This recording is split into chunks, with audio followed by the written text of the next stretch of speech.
Happy 240th birthday to the United States Marine Corps, and thank you, and you are welcome. And today we are going to honor and discuss the greatest fighting force in the history of the world. And if you don't think that's true, you can suck it. And I can say suck it because it's my show. I think that was racist. Was that racist? To call them the greatest fighting force. The greatest fighting force in the history of the world, the United States Marine Corps. You're not sensitive enough. And you say, well, how can you say that? Well, 240 years, going strong. I was a Parris Island class of 1987, going back that far, so not quite 30 years yet. Or has it been 30? Let me see. 97, 2000, almost 30 years. I'm counting on my fingers over here. Yes, I became a United States Marine in April of 1987, and I have been one ever since, just in a different uniform and a different stage of life. And you say, well, come on, you weren't a lifer, you didn't retire. No, I wasn't a lifer, and I didn't retire. And we're going to talk, as we move on throughout this episode, I want to talk about that and why it's important. But before we get into it, let me go ahead and read. Now, many of you, all of you jarheads out there, you devil dogs, you know who General John A. Lejeune was. But General Lejeune issued a proclamation in 1921. And there is for those of you hip cats out there, there is a statue of General Lejeune in Baton Rouge, Louisiana. You know that, Jared? You know where the USS Kidd Museum is? Yeah. And the Veterans Museum? Yeah, it was right there. Yeah, there's a big bronze statue right there, and that's a statue of John A. Lejeune. Yes. I didn't know that. Yes.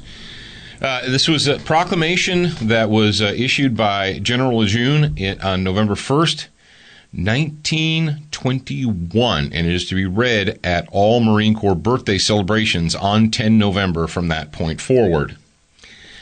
And it goes something like this.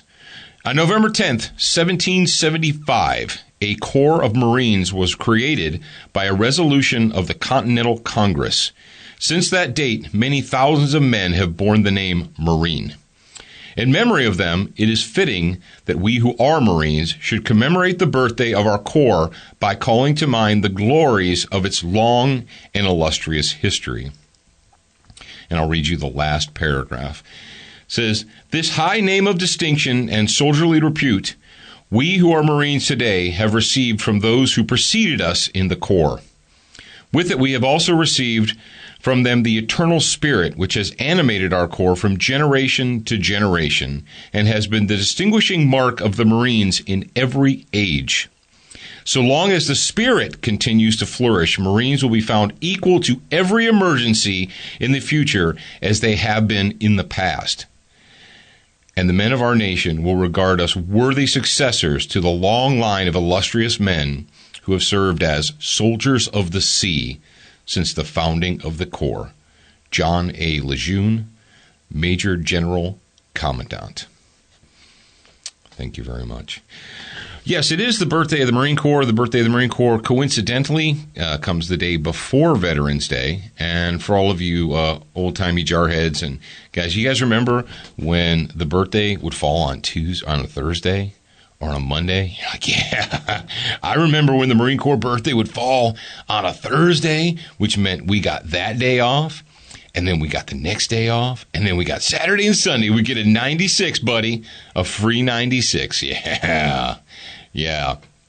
Now, occasionally it would fall. Now, my Marine Corps birthdays, let me see. First one, I was in C school, and that's SEA, not the letter C like you Navy guys think. A school, B school, C school. No, C school, SEA. And back in the olden days, before the great modern enlightenment, before a Marine could become a member of a Marine detachment on board a USS naval vessel, such as a carrier or a battleship or a nuclear cruiser or what have you, they had to attend sea school. And at sea school, you were taught, young Marines, how to basically function and behave on board a ship, not as a passenger. Marines have always been passengers on ships, but as a member of the ship's crew. Now, being in the infantry, if you're, with the, one of an infantry battalion or regiment, you go on cruises all the time. You go on the Okinawa, the Iwo Jima, what have you, the Peleliu, those flat bottom things that float around in the waves and make you throw up. But you're basically cargo. When you're on a troop transport, you're essentially cargo. When you're part of the Marine detachment, you become a part of the ship's detachment. You are part of the crew. You're attached to that ship. And that's a very special and unique thing. A lot of you sailors out there, well, you sailors who've actually gone to sea, what's strange, Jared?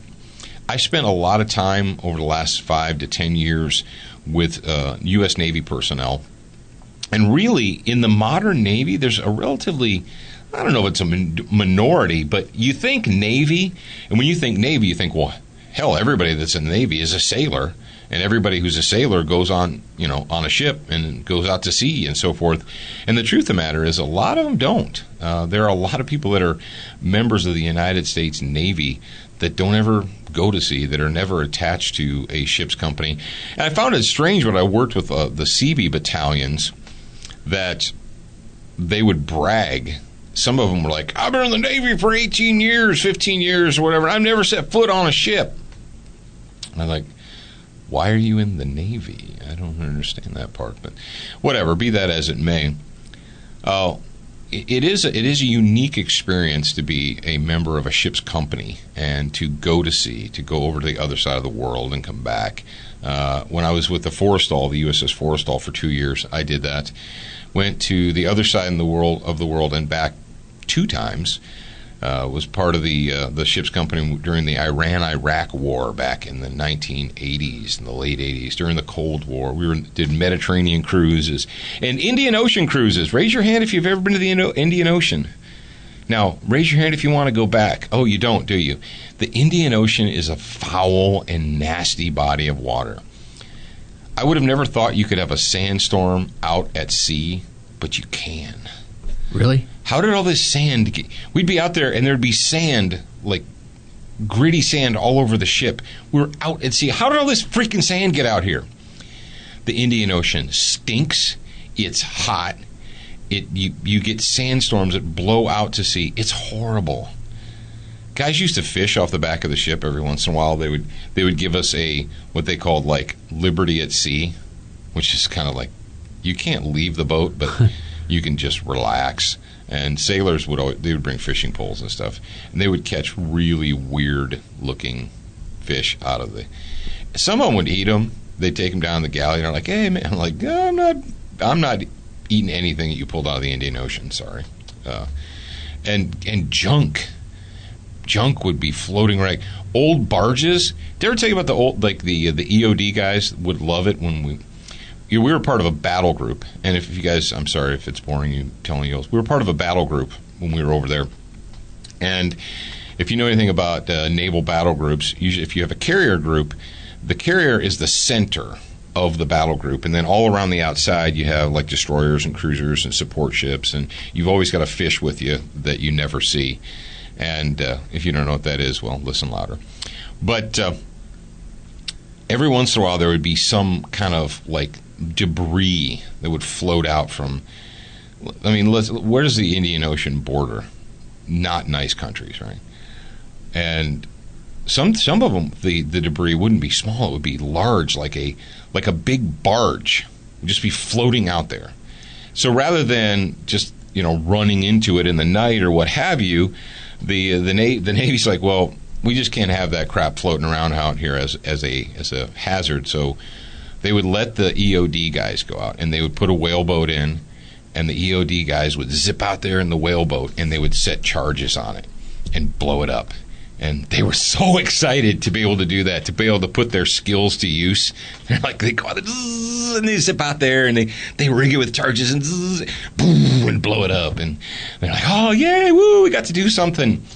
Because a lot of time in the military isn't really fighting. Most of your time in the military is waiting to fight or practicing to fight. So being as it is the 240th birthday of the Marine Corps, I'm going to go ahead and take some time today to talk about why that's important. But before we get into that, Jared, should we acknowledge our sponsors? I think we should do that. I think we should. the Madison Rising, who's not a sponsor, but they're our favorite rock band. They are the official rock and roll band of Student of the Gun. They have a Marine Corps anthem, but I went on YouTube and all I could find was cell phone videos that someone stood in the crowd and recorded it. And I was like, I don't really want to use a cell phone video. I don't want to use that audio on our show. I bet I could get an actual good version of it. If you could get a clean track of the Marine Corps hymn that from Madison Rising, that would be awesome. Madison Rising does a lot of patriotic things. If you've never, I know that you're a student of the gun and that you may be new. If you've never heard the Madison Rising version of either America the Beautiful or the Star Spangled Banner, you are missing out, brothers and sisters. Do yourself a favor, go to iTunes and get that. I'm telling you, you won't regret it. All right, let's pay some bills. Century Arms, the sweetest smelling arms company in America. The C39, made in the USA AK. Don't forget about the RPK, something that we're going to be doing. If you guys follow us on our social media, especially if you follow us on Instagram, you saw that I took the time to break down my Century RPK, the one that we just Duracoated. It's got the funky camouflage pattern on it. I broke it down, and I used the solvent on it, cleaned all the old grease off it, and then I put the Frog Lube Extreme. We got some new Frog Lube Extreme, so I figured if there was ever a test for that, it would be that gun right there. So put that on there and posted pictures over the weekend. If you guys aren't following us on Instagram, I don't know. All right, listen up. Answer a question for me. I know it's a rhetorical question, but answer a question for me. Are you on Instagram? You are? Okay. Are you following Student of the Gun on Instagram? You're not? Why? You're wrong like dick cancer. Go fix yourself right now. And also Twitter as well. Brownells. Brownells actually, if you're not following Brownells on their daily feeds, they're doing lots of specials right now. Last week they did a Black Rifle blowout, and they did it for one day, and it was so popular they decided to do it the next day, where they're selling Black Rifle accessories, magazines, rails, furniture, all that jazz. All that stuff you stick on an AR-15. Velocity triggers, designed for precision. They are not yet in the Brownells catalog yet. They should be, but for some strange reason, they're not. So for some strange reason, Jared, Brownells is not carrying velocity triggers or SWAT fuel. Huh. They should be carrying both. That's wrong. It's very wrong, and I'm not sure what we're going to do to fix that. How wrong is it? It's so wrong. I don't want to say the dick cancer thing twice, so I won't. Are you wearing a Crossbreed holster right now, Jared? I am indeed wearing a Crossbreed holster. I am also wearing. I have a new one holster on the way. Oh, you do? You got a new one for your TP9 SA? Yes. What's up, SA? Where did you get that SA? From Century Arms. From Century Arms, yeah, SA? From Jacob and Dina. You know, speaking of guns and stuff, you guys want to talk about guns for a second? Everyone's all like jacked up about single stack 9s now. They're like, oh, single stack 9s, woo, single stack 9. But and that one, you kids on Facebook, you were all chitter-chattering about this new single stack 9 from a company I never heard of, which is not necessarily a bad thing, but and the MSRP on this single stack 9 was $499. So let's just say $500. $500 for a gun that holds 7 shots of 9mm. Yeah, but it's compact and it's slim and small. It's like, I've got one in my front left pocket right now that it basically meets those requirements, and it was $389. It's a big difference. And but it's like, dudes, I mean, calm down. For $500, you could buy a TP9 SA and 1,000 rounds of ammo. Speaking of which, I'm not sure which one of you hippies posted the thing about one of the big ammo companies or the ammo wholesaler companies has CCI Blazer brass on sale for $189 for 1,000. For 1,000? Yeah, for 1,000. That's 18 cents a shot. Yep. 18.9 cents a shot. And I'm gonna be your ammo stockbroker. I'm gonna be your ammo stockbroker. You guys out there, you're like, well, what's a good price? In my mind, 9mm The buy, the buy sell thing that you have stockbrokers. Buy is 20 cents a round. Right now in modern America, forget about what it was when I was growing up. In the 90s, I could, they would sell Winchester White Box for $6.99 a box all day long for 50 rounds, and then every once in a while they would go on sale for $5.99 a box. It's those days. I should have bought a pallet load. I should have bought a freaking Comex box full, but I didn't know. Today, if you can find 9mm ball training ammo for 20 cents or less per shot, buy. 223 training ammo, 5.56 training ammo, just full metal jacket stuff, nothing fancy, not OTM, not your Mark 262, but regular 5.56, brass cased, not steel or lacquered or anything like that. Brass cased, if you can find that for 30 cents a round or less, buy. AK ammo, folks, if you've got an AK and you don't have 1,000 rounds of ammunition in your possession, you are screwing up, because AK ammo is running anywhere from 22 to 25 cents a shot, which is ridiculously cheap. That's why people buy AKs, so they can shoot for 25 cents a shot. Even during the great crazy ammo crisis, you could still get AK ammo for 30, 40 cents a shot. And how many of you guys remember not too long ago, 2 years ago, that lunatics were paying $1 a shot for 223? People were charging $19.95 for a box of 20 223. And I'm not talking about the really good match stuff. I'm talking about ball ammo. It's insanity. So there's your little helpful hint from Professor Paul. I'm going to be your ammo stockbroker. If you can find 9mm training for 20 cents or less a shot, buy. 5.56 223 for 30 cents or less a shot, buy. Buy that stuff. And I don't mean buy 20 rounds. I'm not telling you to mortgage your house, and don't use an interest-bearing credit card to buy ammo, because that's stupid. Eat out one time less per week. When you go out with your buddies for lunch, what do you spend? $15, $20? How much you spend on beers when you go out with your buddies to Hooters or whatever you do? It's easy to spend $50. Yeah, you go out partying with your buddies and drinking beer or whatever. You just drop $30 because you gave it a tip. Spend that $30 on ammo.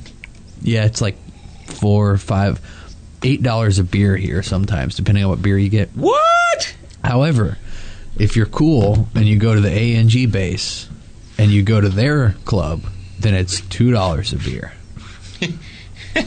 Oh, there's so many things I could say about $8 beer. There should be something else that comes along with that. Yes. But I'm keeping it family friendly.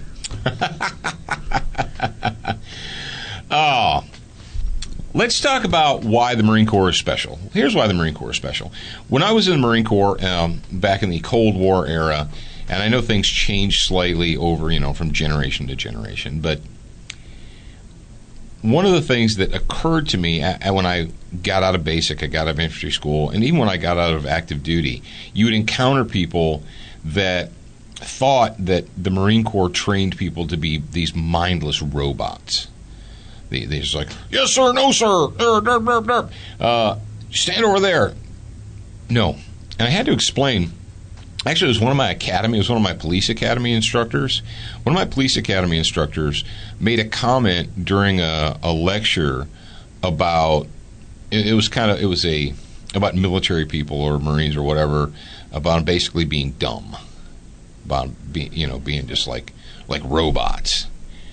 And so I grabbed him during the break, and I said, I was in the Marine Corps, and the Marine Corps is not trying to teach you to be a robot. They're not trying to teach you to be, this machine, this unthinking machine.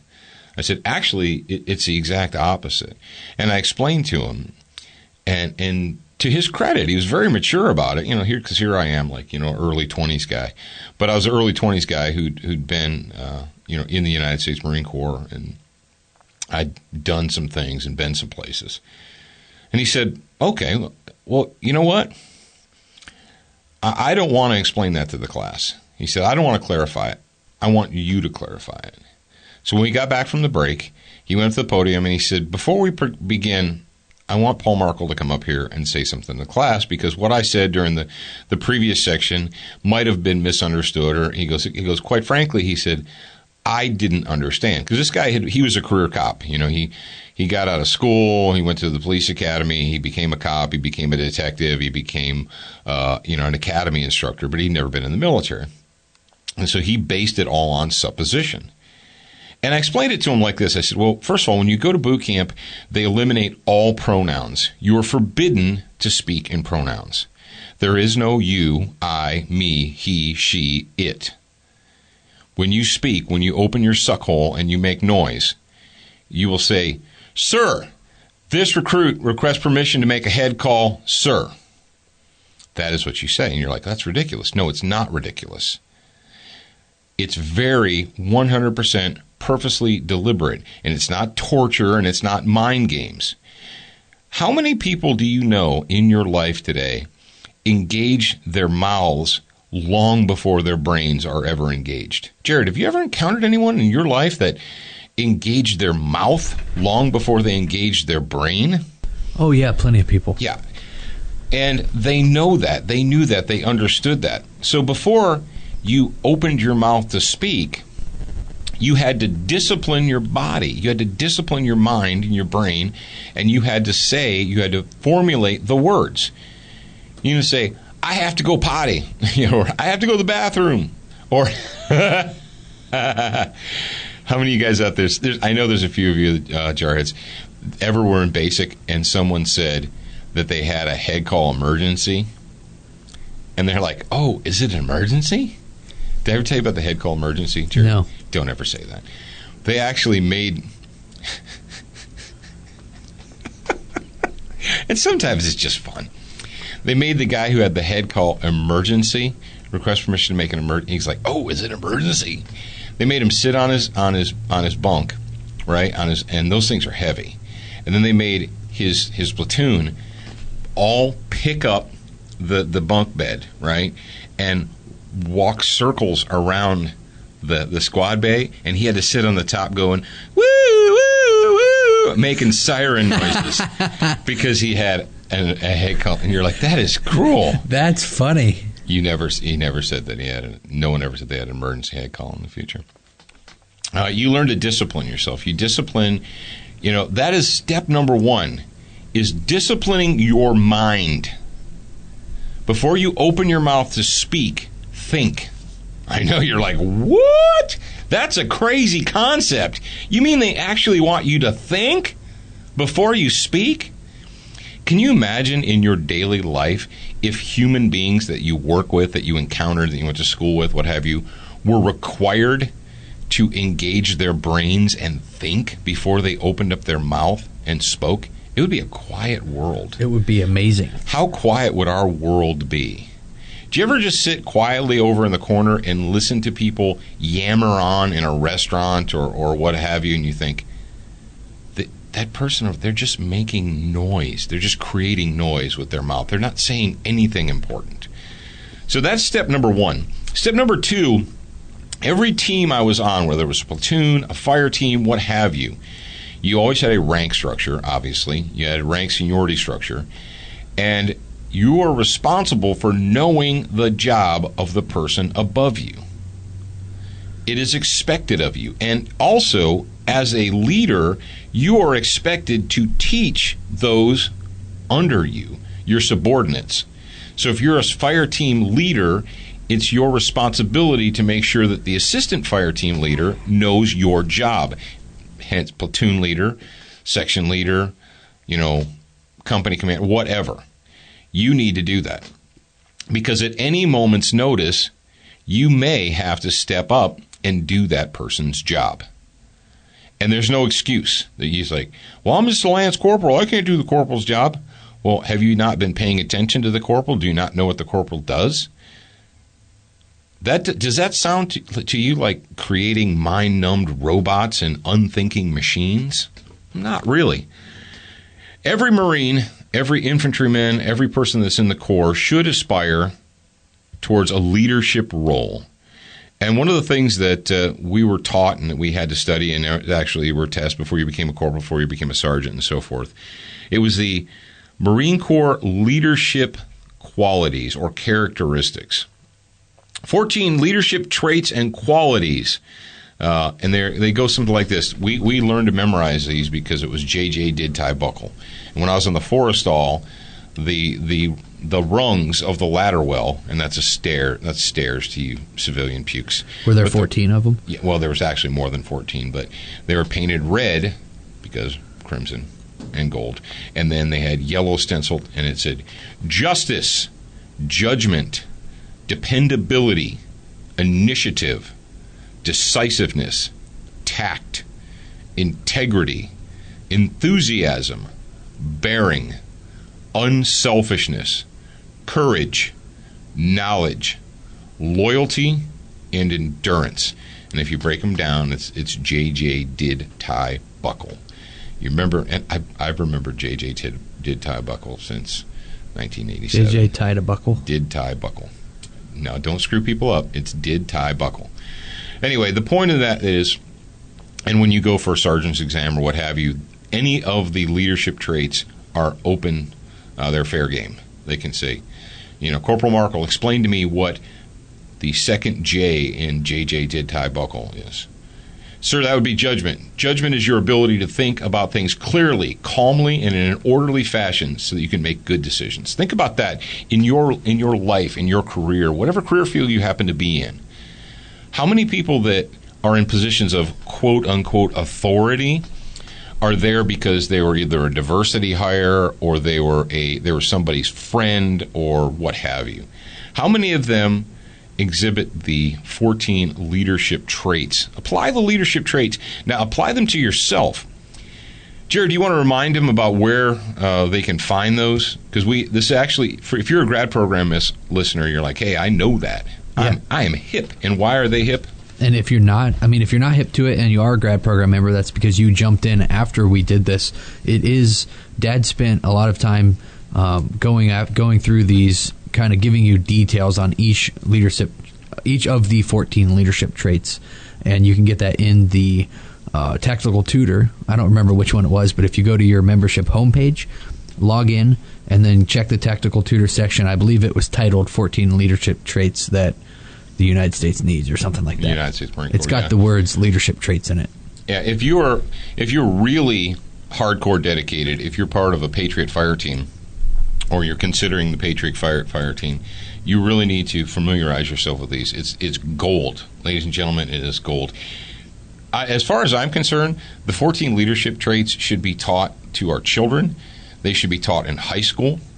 If you're a football coach, if you're a wrestling coach, if you're involved in any type of competitive athletics, if you are mentoring children, I don't care whether it's 4-H, whether it's football, wrestling, Boy Scouts, whatever. If you're mentoring children, we're going to go ahead and put the link.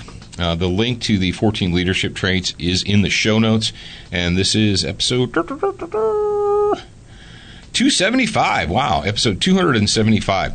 So go to studentofthegunradio.com and open up episode 275, and you'll find the link. You can print it out. I would highly suggest that you print it out, take it with you. And if you're looking for something to do, let's say you're like, yeah, I'm a coach, I'm an adult leader with my local youth group, what have you, I would spend some time. And you know what, kids are like thin sponges. It doesn't take much for them to get filled.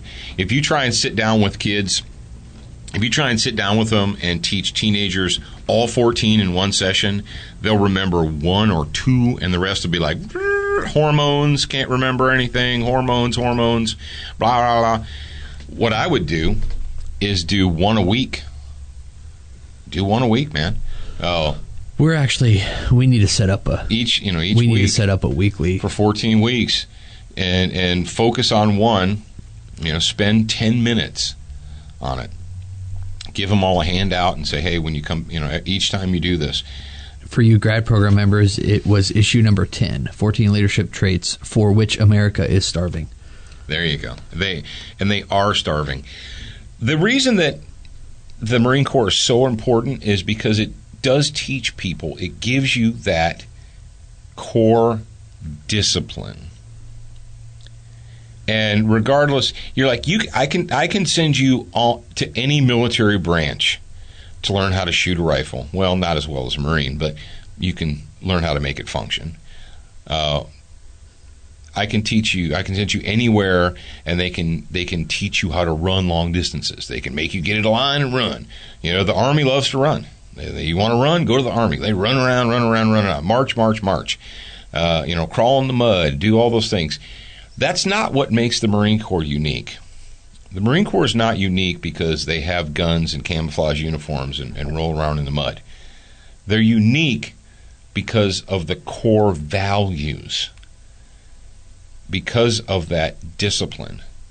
Now, before you go on and write me a letter and say, oh, I knew this guy, and he was a Marine, and he was an a-hole, he was a jerk, he was a derp. You know what? $100 says that he was an a-hole or jerk or butt face or whatever you want to say before he went to basic training, and he was just came out the other end that way. G-I-G-O. The Marine Corps offers the opportunity for young men to become men. You know, it's funny, as you look at pictures, I was looking at pictures today as I was posting stuff for, I chose a photo, and it was actually a photo that was taken on the Marine Corps birthday, and we were out at sea. We were crossing the Atlantic on the USS Forrestal when this birthday took place. So we took a moment, and we read the speech, and we had our cake, and we did our little ceremony and so forth, and let us put our dress blues on. There were no women. That was back when men were men and women were at home, not on warships. But I digress. Anyway, I was looking at pictures, and there were several pictures, basic training pictures, and you look at these young men, their faces are all, most of them can barely shave. You know, a lot of guys went to basic, they went to boot camp, and they were made to, you shaved every day. It didn't matter if there were two little tiny hairs on your face. Every day you went in the head, you lathered up your face, and you shaved. That was it. And you look at these guys, and you're like, well, but they're just children. No, they're not children. They're men in training. You're growing them into men. You're laying that foundation. Now, not all of them are going to take it and run with it. Not all of them are going to achieve greatness. But they have that opportunity. They're given the tools. The tools are presented to them. Now, they may not all pick them up and take them, but a lot of them will. And that, in the United States of America today, is one of the greatest problems that we have as a society, as a nation, is not only are young men, and I'm thank you for being a woman and thank you for listening, but what I'm talking about right now is we have young men that never actually, we have people that are born with twigs and berries, but they never grow to be men. They just spend their adult lives as fully grown boys. They're just large, hairy boys. They're not men. They don't have discipline. They don't have integrity. Discipline. Discipline to do what is right before what is fun.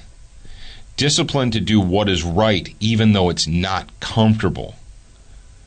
Discipline to make the hard choice even though the easy choice is available to you. These are things that are not presented to our children. It's not that they don't pick up the tools. The tools are never presented to them. As they grow, as they go to these socialist indoctrination centers that we laughingly call schools, they're not given the tools. It's hard to blame a modern 18 or 19-year-old man boy for failing to become a man because they weren't even given the opportunity. And many of their parents, if they wanted to instill manly qualities and discipline in them, were talked out of it. They're talked out of it by the big media. They're talked out of it by quote-unquote society. Use your words, Jimmy. Don't fight. Don't get dirty. Don't talk back. No, boys need to fight. Boys need to get dirty. Boys need to be held responsible for their own behaviors and actions. Let me tell you what, you want to go to the ultimate, you are responsible for your behaviors and actions environment, that would be boot camp. That would be basic training. There is no, it's not my fault, my mommy didn't love me enough. No. You either fail or you succeed based upon your own effort. It's not given away. It's never given away. I can't remember the Marine Corps has always had fantastic advertising. They've always had fantastic ad campaigns. Back when I was in the Corps, it was maybe you can be one of us, the few, the proud, the Marines, right? And when I was in the infantry, we used to joke with each other. We'd say, maybe you can be one of us, but I doubt it. And always, there was a slogan, I'm trying to think of this, it's never given, always earned, or something like that. The title is like never bought, always earned, or never given, only earned. And one of the best ones is we don't accept applications, only commitments. That's a good one. But folks, yeah, when you become a United States Marine, it is transforming. It's not like getting a job. And technically, when you go to basic training, you've already signed a contract, and, Uncle Sam is giving you a check, or they'll pay you eventually. You don't see any money when you're in basic, but they're putting in an account somewhere, and you're responsible to them, and you've promised to give them so much service, blah, blah, blah, and they promise to feed you and let you sleep every once in a while and stuff, give you some clothes. Well, they'll hand you the clothes, and then they'll deduct it out of your check later on. That's what I thought was strange is, we went to basic and they issued us uniforms and boots and socks and underwear and toiletries and all that stuff and haircuts. And then at the end, they hand you this big old laundry list of deductions. And they're like, oh, yeah, by the way, every haircut was $2. Your socks were $2. Your boots were $10. I mean, it wasn't expensive stuff, but I was like, well, I thought I got all that just for joining. They're like, no, don't get it for free. We'll just take it out of your check. No.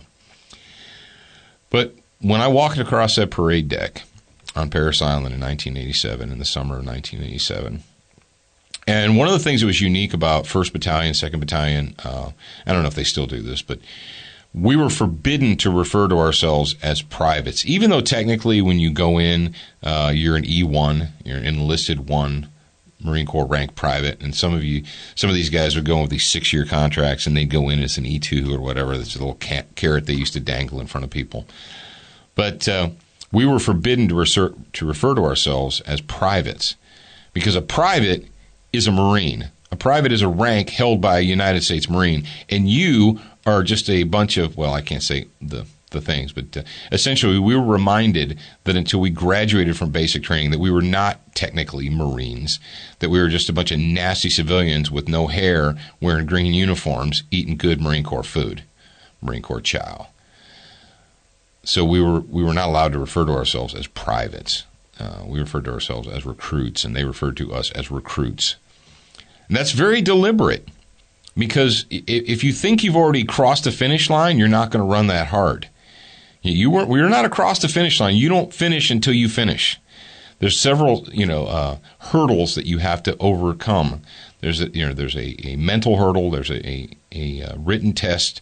There are written tests. There are oral examinations. You have to do the PT test. You have to do the rifle test, rifle qualification. You had to do a swim qual. Nobody gets out of basic training without doing a basic swim qualification, things like that. So there are several hurdles as you went that you had to progress, and you built and you built and you built upon it. And it was like training an athlete or training a prize-winning racehorse or what have you. By the time you get towards the end, when you only have a week or so left in basic training, you're like this stallion that is busting at the walls of their stable. You're trying to get out. You know the deal. Very few people get to the point where they're within a week or two of graduation and don't graduate. Lots of people show up. And that's another thing. We had 88 people. I think it was 88 in my platoon. It's a relatively big platoon. And out of that 88, I think 68, 67, it was in the 60s. Of the original 88 people that showed up on day one, by training day 120 or however many it was, I don't remember anymore, there was a significant dropout rate.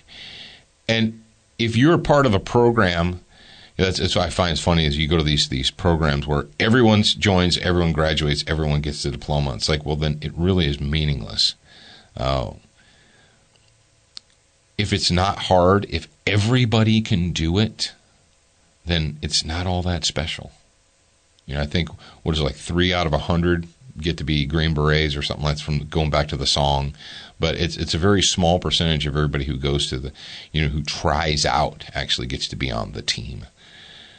And on that day, on my graduation day, I was able to, we graduated and they told us, they said, this is going to happen. You're going to hesitate. We're going to say platoon 1054, fall out. And every one of you is going to hesitate. We're like, no, we won't. We're not going to hesitate. We're going to run as fast as we can off of this parade deck. Screw you guys. We're out of here, right? They knew what they were talking about. They said, platoon 1054, fall out. Aye, sir. One step backwards. And you froze. You're like, wow. That's it. It's over. It's done. I made it. And I remember my parents came down. My parents and my brother and sister came down to watch me graduate. And of course, you stage all your gear. You have your sea bag is filled. You're packed and ready to go. All you have to do is walk over, pick up your stuff. You're out of there. Some guys were getting on buses. Some guys, took leave and were going home. I was walking across the parade ground, and a drill instructor. Now, it wasn't even one of my drill instructors, but it was a drill instructor was walking towards me, and I had to pass him, And you don't salute sergeants. You greet them, though. You greet someone of a higher rank than you. And it was morning, and I said, sir, good morning, sir. And he looked me right in the eye.